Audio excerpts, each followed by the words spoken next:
Yeah. That's probably what happened. Yeah, because that's what they were saying about. You know what? I actually saw it's a documentary about him. I think it's on. You did? Yeah, because I saw a picture of him, and they were like wheeling him into the gym, and I'm like, please stop. Right. Don't do this. Yeah. Anymore. He still. Stop this insanity. Yeah, he still lifts weights. Yeah, I know. Yeah, it's like, I was like, what is this man doing? I'm about to go lift this. It reminds me of the people that have the ropes with the little pulley system, and they can't get out of bed, so somebody goes to the store and buys them like Big Macs and shit. Oh yeah, yeah. A little pulley, and then they pulley it up to the window so they can keep eating and being like 800 pounds. Yeah, I'm like, why don't you stop eating that shit? Eating and abetting this insanity. Yeah, like you're not like, well, you see what it does. You're not helping this person, right? They're just becoming like worse and worse and worse. Because of what you're doing. Yeah. So sometimes he works out with Arnold Schwarzenegger. I follow him on Instagram. Oh, really? Yeah. So him and Schwarzenegger still train together. Yeah. Him and Schwarzenegger. Well, him and Schwarzenegger, they are like extremists. They were. I mean, I think Arnold Schwarzenegger came. Arnold Schwarzenegger retired, and then that's when Ron Coleman came in and took his place. I think he's. I think that's when he started. He came in right when Arnold retired and was focusing on movies and stuff. And that he was the new phenomenon. Smart. Yeah, it was Ron Coleman's new phenomenon. So I think he's like. I think Arnold was 8-time Olympian. I think Ron Coleman is like one. He's like 9-time Olympian, something like that. Really? Yeah. Yeah, but Arnold can still walk. I know, right? Yeah, but Arnold. And look what happened to what's his name? I know it's not weightlifting, but on what's his name? Who? The boxer. Oh, Muhammad Ali. Yeah, look at Ali. Yeah. Oh, yeah. Like, was it worth it? Mm-hmm. You know? Yeah. His brain turned and this next one's a joke because he actually didn't do anything to make himself die or become. But look at Christopher Reeve. Oh yeah, that was fucked up, huh? Yeah. Well, no, what's fucked up is that he was Superman. Mm-hmm. Mm-hmm. And then he was in a wheelchair and died. Yes, you thought that he now did he actually die from the accident eventually, or was that just he was just older? I don't know. Yeah.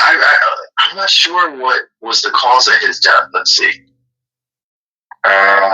Christopher, was that with a K? Well, I did hear that when people be in wheelchairs, they don't have a longer life expectancy than a person that can walk. That's what I heard. Well, you're probably also depressed, and that doesn't help. Right. Heart failure. He died of heart failure. Oh wow. Yeah. He was in his 50s, right? He was in his 60s. His Dana Reeves, his wife died of lung cancer 2 years after his heart failure.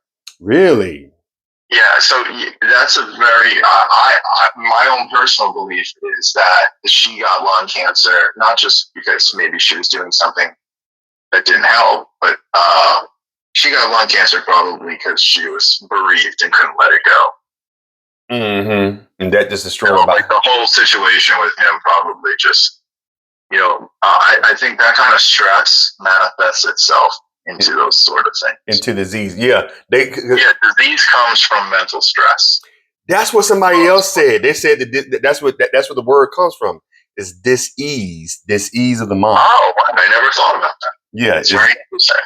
Yeah, so which causes disease because you're diseased in the mind. Yes, dis-ease. I like that. Yeah. I mean, I don't like it, but you know what? Mm-hmm. I like the thought behind it. So that's why you let the world's troubles stress you into sickness. Right. Not the world's. It's literally not. It's in your mind. Mm-hmm. There is no world. The world is in your mind. This is deep. This is why I called you, Justin. This is deep. Yeah. Well, this is the core of my meditation. You smoking that weed? Unfortunately, I am, Justin. I can't even lie to you. That's okay. I don't mind. But I'm trying to stop. I'm trying to quit. I'll live vicariously through you. See, I admire your discipline so much. So let's break this down. You said that there is no world. All right, so you want to hear the theory behind my meditation? Yeah. I would like to hear your meditation theory. Yeah. All right. Well, it's not mine. It's the master's. It's the master who created it. I know you. Yeah. Maybe so. You have somebody that was trained. Yeah. You're trained. So there's two worlds, right? There's the real world, right? Mm-hmm. And we think we're living. This is very Matrix, but it's basically the same thing. Mm-hmm. There's the real world, which we think we're living, mm-hmm. and then there's the false world. Mm. The false world, which is the world that we create over the real world. Mm-hmm. Okay. And the false world is developed from the day of birth. Uh-huh. When you're born, you inherit habits from your parents. Mm-hmm. And those habits are anything that they went through, and they also absorbed from their parents. So it's a combination of what they call karma and habits. Okay. Karma is everything that happens to you in your life that you take a picture of. Mm-hmm. When they say picture, they mean everything, like smell, taste, hear, emotion. Mm-hmm. So those memories, those pictures you take, get stored in your head, and that is your life. That's what you remember. Mm-hmm. But there's nowhere else in the universe that story exists except in your head. Mm. No other human being knows your story. Except for you. Even if they lived with you, let's say every moment of your life, right? Their story, their recording of your story would be totally different. Mm-hmm. Right. Because they're recording it. Yeah. Which would be false. Recorders are also projectors. Right. So as you're recording, you're projecting on the world. And that projection is the false world. The false world that you think you're seeing.